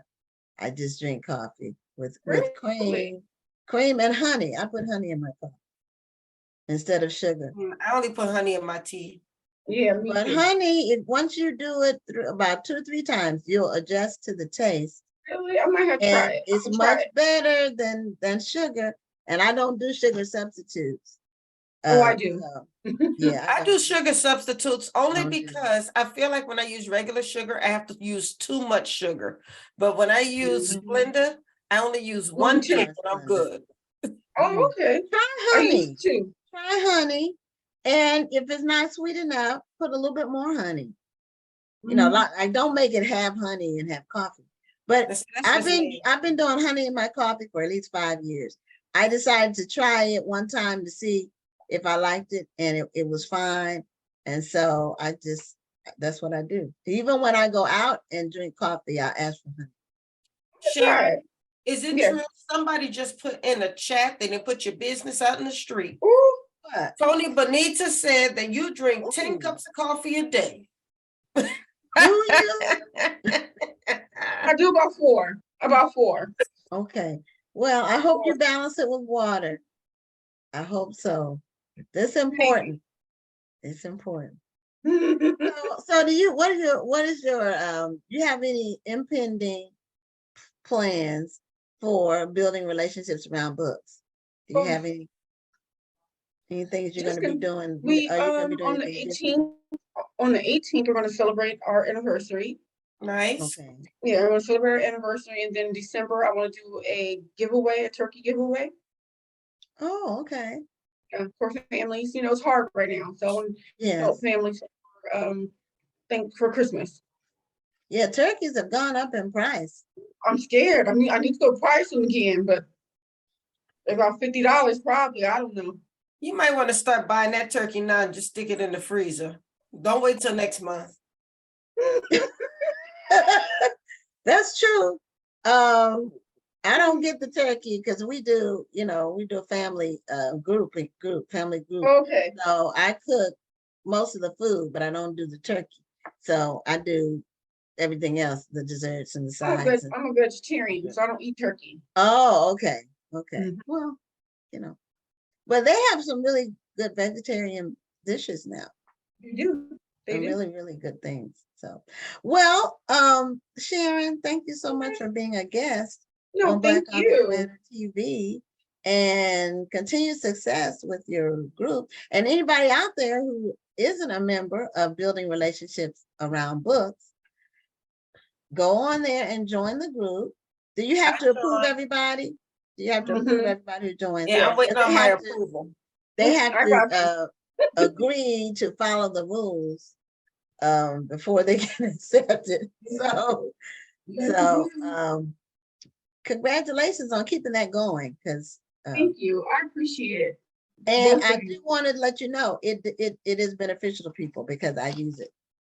Thank you. That means the world to me. Thank you. This is the reason why I keep going. Because I get tired sometimes, but I enjoy what I do.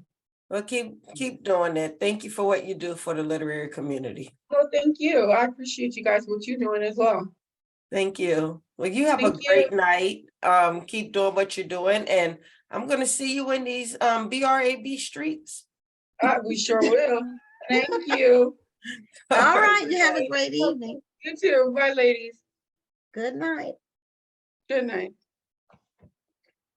So that's our show for this week. It's November 1st and the year is almost over. It's just hard to believe it's going by so fast. But we will continue to address our mission of bringing you the best of African American literature every single week. Yes. And so we are signing off for tonight, right on time. And I'm Gwen Richardson, your host for tonight. And Dr. Rhonda Lawson, y'all have a wonderful evening and a great week. we'll see you next Tuesday. Thank you for tuning in, and join us next Tuesday at 7 p.m. Central, 8 p.m. Eastern for another edition of Black Authors Matter TV.